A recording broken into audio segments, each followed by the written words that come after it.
Indonesia sering dipuji sebagai salah satu negara dengan pertumbuhan ekonomi yang konsisten di kawasan Asia.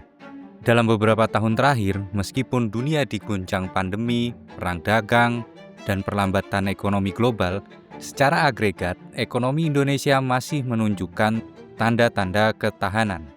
Angka pertumbuhan produk domestik bruto kita tetap bertahan di kisaran 5%. Selain itu, inflasi inti relatif rendah dalam beberapa periode terakhir, dan cadangan devisa berada pada level yang memadai untuk menopang stabilitas makro.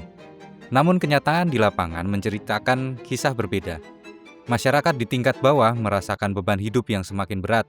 Harga kebutuhan pokok melonjak lebih cepat dibanding kenaikan pendapatan. Median gaji nasional masih jauh dari cukup untuk memenuhi biaya hidup layak. Di sisi lain, ketimpangan kekayaan semakin tajam. Selagi kita menyumbang beberapa nama di daftar orang terkaya di Asia, bahkan dunia, hanya 1% penduduk yang memiliki tabungan di atas 100 juta rupiah. Sementara 70% lainnya bahkan tidak memiliki simpanan sama sekali. Paradoks ini menimbulkan pertanyaan mendasar, untuk siapa sebenarnya pertumbuhan ekonomi Indonesia? Apakah ia sekedar angka statistik yang memuaskan investor dan pengambil kebijakan, atau benar-benar kesejahteraan nyata yang bisa dirasakan oleh masyarakat luas?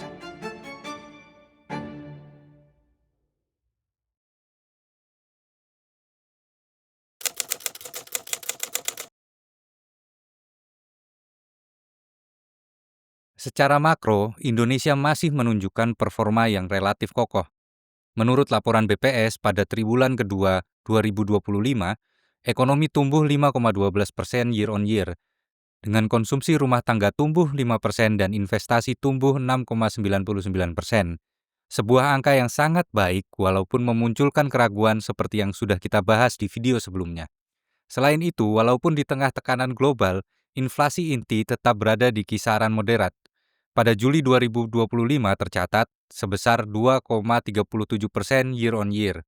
Data inflasi lainnya menunjukkan bahwa pada Mei 2025, inflasi year on year sebesar 1,60% dan inflasi inti berada di sekitar 2,40%.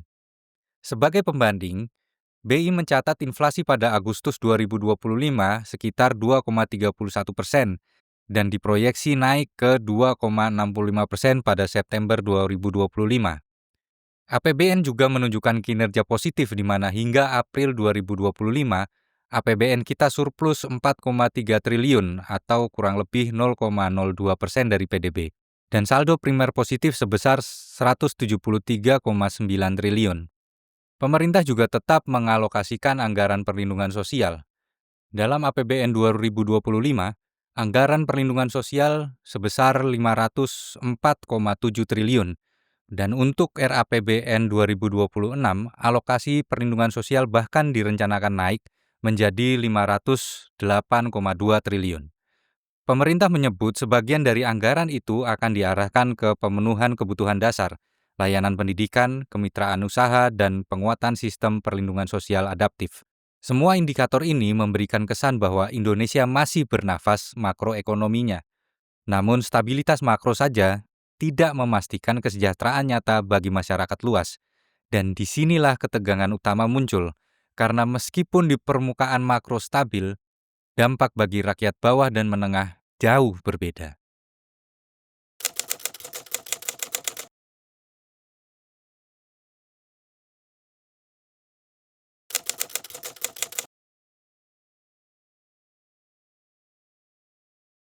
BPS mencatat bahwa upah rata-rata buruh Indonesia pada Februari 2025 adalah 3,09 juta per bulan. Upah rata-rata untuk laki-laki sekitar 3,37 juta, sedangkan untuk perempuan 2,61 juta. Pekerja berpendidikan tinggi rata-rata memperoleh 4,35 juta, sementara berpendidikan SD atau di bawahnya sekitar 2,07 juta. Di sektor pertambangan dan penggalian, rata-rata upah buruh mencapai 5,09 juta, sedangkan di sektor listrik dan gas mencapai 5,04 juta. Namun sektor-sektor dengan produktivitas rendah atau informal sering menghasilkan upah jauh di bawah rata-rata nasional. Meski UMP dinaikkan, diperkirakan masih banyak pekerja yang tetap bergaji di bawah UMP lokal. Laporan menyebutkan bahwa sekitar 28 juta pekerja atau 53% dari angkatan kerja menerima upah di bawah UMP daerah. Data lain menyebutkan bahwa hanya 36,5% pekerja mengalami kenaikan upah pada semester 1 2025. Intinya, rata-rata upah tampak menjanjikan, tapi realitas di banyak sektor dan kelompok pekerja jauh di bawah itu. Banyak pekerja berada di bawah batas kelayakan hidup. Dalam 10 tahun terakhir, produktivitas ekonomi meningkat lebih cepat daripada pertumbuhan upah. Data Bank Dunia mencatat produktivitas tenaga kerja Indonesia tumbuh sekitar 3-4% per tahun, sedangkan upah real hanya tumbuh 1-2% per tahun. Artinya, kontribusi pekerja terhadap ekonomi meningkat, tapi bagian mereka terhadap nilai tambah ekonomi nasional menurun. Ini menjadi ciri khas ekonomi yang didominasi oleh sektor informal. Kondisi ini diperparah oleh lemahnya posisi tawar pekerja, terutama setelah revisi Undang-Undang Cipta Kerja yang membuat hubungan kerja lebih fleksibel tapi juga lebih rentan. Selain itu, minimnya serikat pekerja aktif juga ikut memperparah kondisi ini, terutama di sektor informal dan pekerja lepas digital. Tidak adanya mekanisme penyesuaian upah otomatis terhadap inflasi real menyebabkan daya beli pekerja terus menurun meski PDB naik. Pasar tenaga kerja juga mengalami gejala kerapuhan. Data Badan Pusat Statistik mencatat jumlah pekerja yang terkena PHK mencapai 64.855 orang pada tahun 2023, naik menjadi 77.965 pada tahun 2024, dan sudah 42.855 orang hanya dalam semester pertama 2025.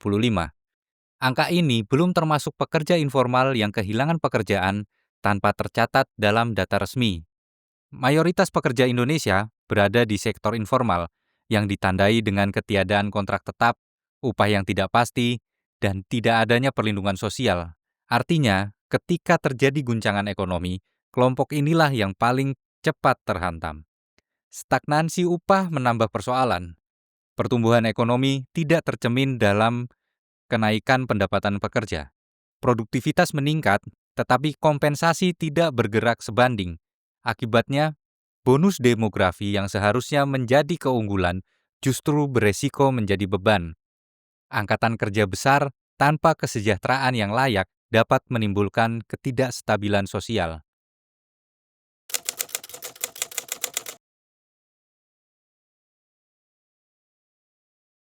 Pangan, energi, dan perumahan adalah komponen utama pengeluaran rumah tangga. Namun di ketiga sektor ini, pasar Indonesia masih sangat liberal tanpa pengendalian harga yang efektif. Walaupun inflasi inti yang mengecualikan harga pangan dan energi tetap moderat di sekitar 2,32% per Juli 2025, inflasi pangan dan komoditas penting menjadi beban nyata. Di sektor pangan, harga beras nasional pada tahun 2025 tetap tinggi di atas 14.000 per kilo. Padahal pada tahun 2020 sampai 2021 masih berkisar 10.000 sampai 11.000 per kilo. Ini terjadi karena biaya produksi naik akibat pupuk dan transportasi, impor beras dilakukan saat harga global tinggi, dan distribusi pangan dikuasai jaringan besar bukan koperasi lokal. Ketika sebagian besar pengeluaran rumah tangga dihabiskan untuk pangan, sedikit saja kenaikan harga makanan langsung menginjak rem bagi konsumsi rumah tangga. Daya beli terpaksa dikorbankan. Di sektor energi, subsidi energi seperti BBM, listrik, dan LPG semakin selektif. Pemerintah menargetkan subsidi tepat sasaran, namun data penerima belum akurat. Akibatnya, rumah tangga miskin di luar sistem digitalisasi subsidi justru kemungkinan tidak terjangkau. Di sektor perumahan, lebih dari 60% keluarga muda tidak memiliki rumah, sementara harga tanah naik rata-rata 12% per tahun.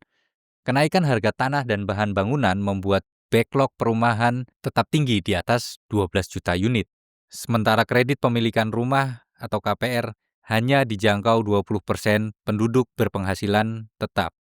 Ketiga sektor ini menunjukkan bahwa inflasi yang dirasakan masyarakat tidak sekedar karena uang yang beredar.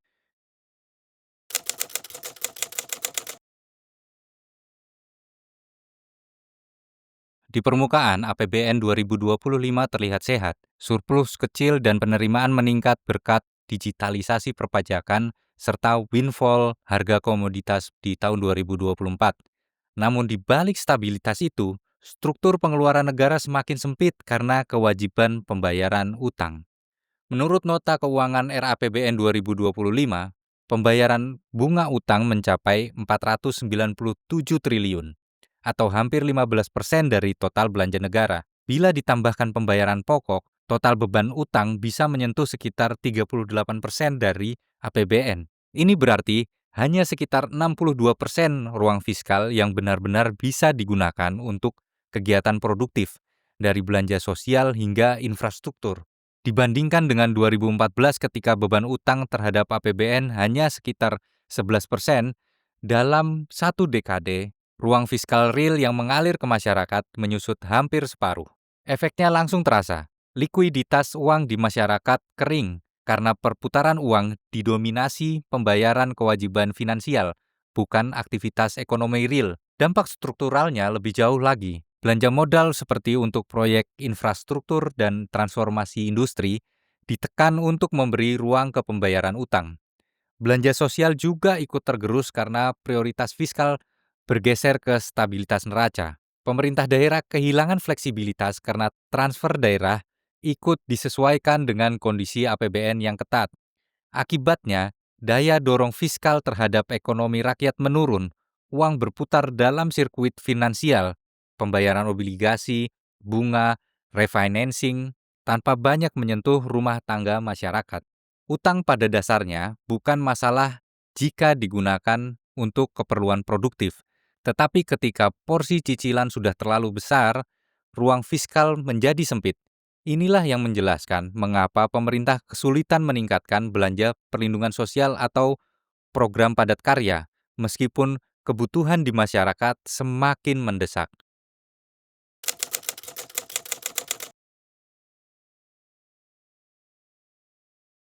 Salah satu gejala paling nyata dari lemahnya ekonomi Indonesia adalah merosotnya daya beli. Porsi anggaran untuk perlindungan sosial dalam APBN turun dari 16,1% pada tahun 2020 menjadi hanya 8,9% pada 2026. Angka ini penting, sebab perlindungan sosial berfungsi sebagai bantalan bagi kelompok miskin dan rentan. Penurunan porsi berarti semakin banyak rumah tangga harus menanggung sendiri beban ekonominya tanpa dukungan signifikan dari negara. Pemerintah memang mengalokasikan dana besar untuk perlindungan sosial, walaupun secara proporsi turun. Namun secara desain, sistemnya masih sistem reaktif dan fragmentaris. Program seperti PKH, BPNT, atau BLT sifatnya kompensatoris, bukan transformatif.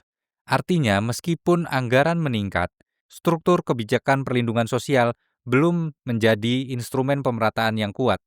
Kita belum membangun jaring pengaman sosial yang mampu menjaga daya beli secara berkelanjutan. Di saat yang sama, median gaji nasional hanya sekitar 2 juta per bulan. Jumlah tersebut tidak cukup menutupi kebutuhan dasar.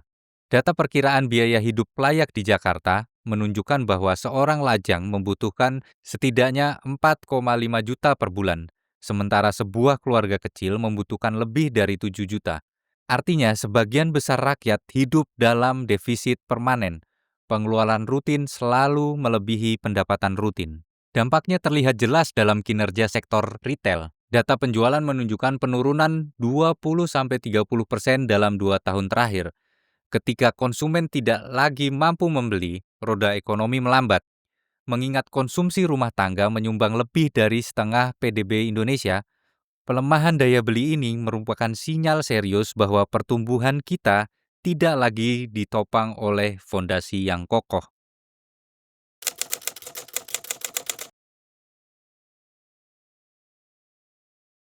Salah satu paradoks terbesar ekonomi Indonesia 2025 adalah ekonomi tumbuh, tapi aset terkonsentrasi. Data Oxfam dan World Inequality Database menunjukkan bahwa 1% populasi Indonesia menguasai 45% total kekayaan nasional, sementara 60-70% rumah tangga tidak memiliki tabungan atau aset finansial berarti.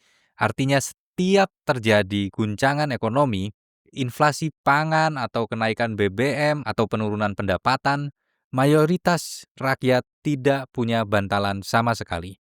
Sebagian besar aset produktif nasional seperti tanah, tambang, modal finansial masih terkonsentrasi pada korporasi besar atau individu superkaya. Laporan Kementerian ATR 2024 menunjukkan bahwa hanya 1% entitas menguasai 60% lahan produktif nasional, terutama di sektor perkebunan dan kehutanan. Konsentrasi kepemilikan ini mempersempit akses masyarakat ke sumber penghidupan. Petani sulit memperluas lahan, pelaku UMKM sulit memperoleh tanah atau aset untuk dijadikan agunan kredit. Di sisi lain, meskipun literasi keuangan meningkat, inklusi keuangan belum cukup kuat untuk memperkecil jarak ekonomi. Banyak masyarakat memiliki akses formal ke rekening bank, namun tidak memahami produk finansial atau belum memiliki kemampuan menabung dan berinvestasi.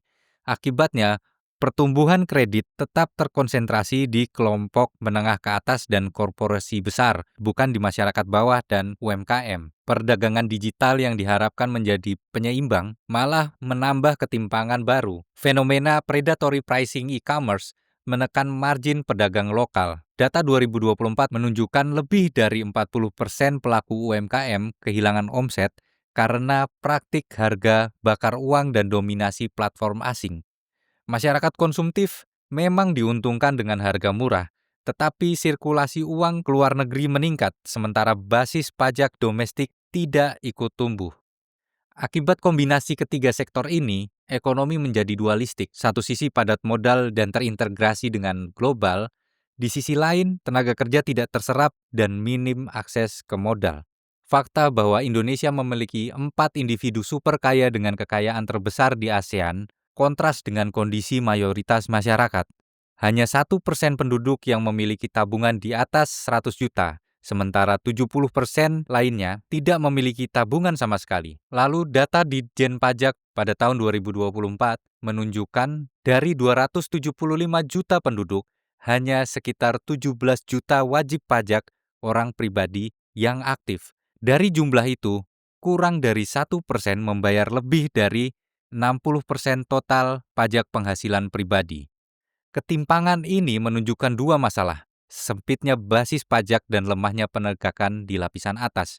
Ketimpangan ini menciptakan dua realitas sosial yang berjalan paralel namun terpisah. Di satu sisi, mal mewah di Jakarta, Surabaya, dan Bali selalu ramai dengan barang-barang impor bernilai tinggi. Di sisi lain, keluarga di perkampungan kota harus mengurangi porsi makan, mengganti lauk dengan tahu atau tempe, atau bahkan berhutang untuk sekedar memenuhi kebutuhan harian. Secara makro, ketimpangan ekstrim melemahkan potensi pertumbuhan jangka panjang. Ketika konsumsi terkonsentrasi di kelompok atas, daya dorong ekonomi melemah, sebab orang kaya tidak mungkin meningkatkan konsumsi secara drastis, sementara mayoritas rakyat tidak memiliki daya beli yang cukup.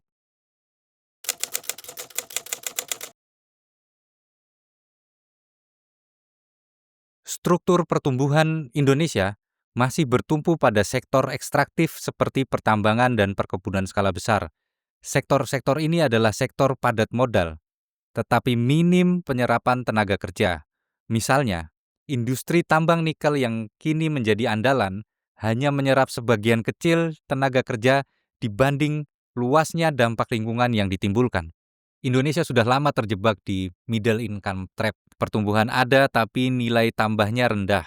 Struktur ekonomi kita masih berat di ekstraksi sumber daya alam dan konsumsi domestik, bukan pada industri manufaktur bernilai tinggi.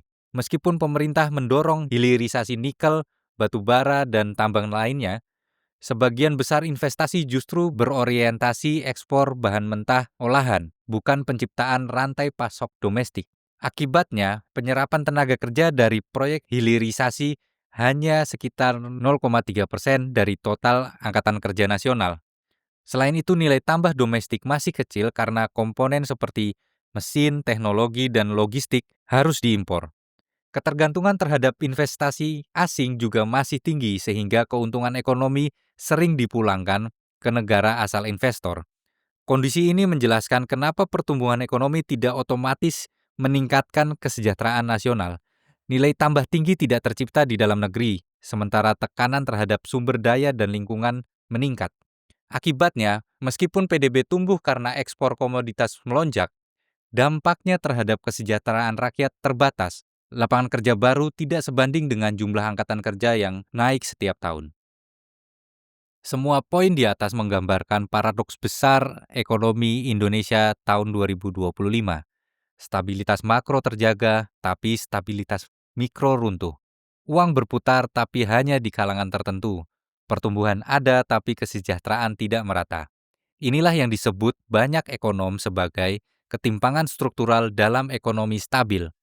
Sebuah kondisi di mana indikator makroekonomi menenangkan, tapi fondasi sosial ekonominya rapuh. Kondisi ini tidak akan berubah hanya dengan stimulus konsumsi atau subsidi sementara. Ia membutuhkan reformasi struktural jangka menengah yang menata ulang arah fiskal, model pertumbuhan, dan desain perlindungan sosial.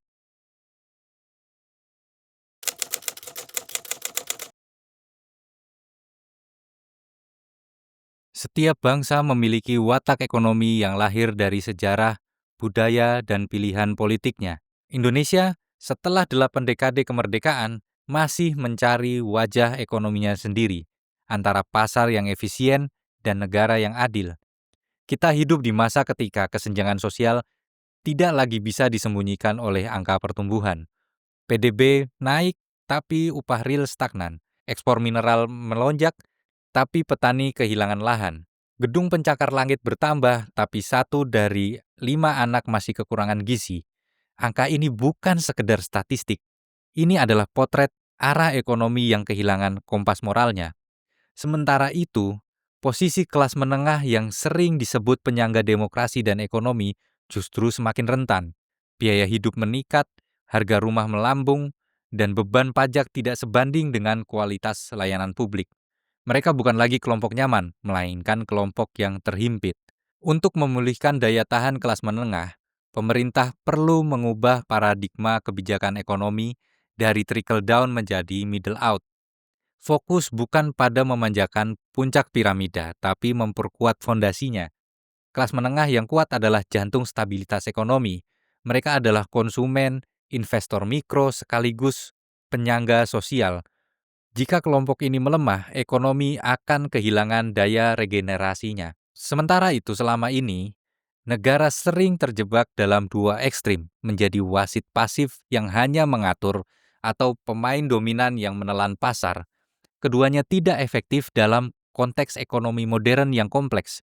Yang dibutuhkan adalah negara sebagai arsitek, bukan sekedar membangun aturan, tapi merancang arah perkembangan ekonomi secara strategis dan adaptif. Contohnya bisa dilihat pada Korea Selatan dan Vietnam. Keduanya berhasil mengubah diri dari ekonomi agraris menjadi industri maju dengan peran negara yang kuat tapi adaptif, menuntun arah bukan mendikte mekanisme. Indonesia juga memiliki peluang besar untuk meniru pola ini. Namun, itu hanya bisa terjadi jika kondisi fiskal, investasi, dan riset berjalan dalam satu kerangka desain jangka panjang. Tanpa itu, ekonomi kita akan terus terombang-ambing di antara kebijakan populis dan kepentingan jangka pendek. Politik ekonomi di abad ke-21 tidak lagi diukur dari seberapa besar negara menguasai aset, tetapi dari seberapa besar legitimasi sosial atas kebijakan ekonomi yang dijalankan. Rakyat tidak akan menolak pajak tinggi jika mereka yakin uang itu akan kembali dalam bentuk layanan publik. Sebaliknya, mereka akan menolak bahkan pajak rendah sekalipun jika merasa sistemnya tidak adil. Disinilah inti dari krisis fiskal banyak negara berkembang, yaitu defisit kepercayaan. Indonesia masih memiliki kesempatan untuk menghindari jebakan itu. Kuncinya adalah transparansi fiskal dan kemauan politik. Pada akhirnya, setiap kebijakan ekonomi menyentuh satu pertanyaan filosofis. Apa arti kekayaan dalam masyarakat yang beradab? Dalam sistem pasar, kekayaan adalah hasil kompetensi dan inovasi. Dalam masyarakat yang beradab, kekayaan juga adalah tanggung jawab sosial. Di Indonesia, nilai-nilai seperti nilai gotong royong dan zakat sebenarnya adalah bentuk asli redistribusi sosial yang berakar kuat. Namun sayangnya, nilai ini sering tertinggal dari kebijakan ekonomi formal. Maka tugas teknokrat masa kini bukan hanya menghitung neraca dan tarif pajak, tetapi juga merancang sistem yang menanamkan tanggung jawab sosial dalam mekanisme pasar. Indonesia memiliki modal besar untuk memperbaiki arah ekonominya. Populasi muda yang masih produktif hingga 2045, potensi sumber daya alam yang belum sepenuhnya dikelola dengan nilai tambah tinggi, dan kedekatan geografis dengan pasar dunia yang tumbuh cepat. Namun tanpa tata kelola yang adil dan kebijakan redistributif yang tepat, semua modal itu bisa menjadi beban. Kita bisa kaya sebagai negara, tetapi miskin sebagai rakyat. Maka jalan ke depan haruslah reformasi bertahap dan konsisten. Ekonomi pada akhirnya bukan tentang angka, bukan tentang neraca perdagangan, bukan pula tentang rating kredit. Ekonomi adalah tentang manusia, tentang rasa aman, martabat, dan harapan. Kita sering lupa bahwa di balik setiap tabel PDB ada jutaan keluarga yang menghitung pengeluaran harian. Di balik setiap grafik investasi ada pekerja yang menggantungkan hidup pada upah yang adil. Dan di balik setiap kebijakan fiskal, ada kepercayaan yang mudah hilang jika negara berpihak terlalu lama pada segelintir di atas. Maka tugas besar Indonesia hari ini bukan sekedar menurunkan Gini rasio atau menaikkan pertumbuhan. Tugasnya adalah mengembalikan ekonomi pada manusia. Jika redistribusi kekayaan dilakukan bukan karena tekanan populis, tetapi karena kesadaran teknokratik, jika kebijakan fiskal dijalankan bukan karena slogan politik, tapi karena prinsip keadilan, dan jika setiap pertumbuhan ekonomi mampu meningkatkan martabat manusia, maka saat itu Indonesia akan menemukan wajah aslinya. Sebuah bangsa yang tumbuh karena adil dan adil karena tumbuh.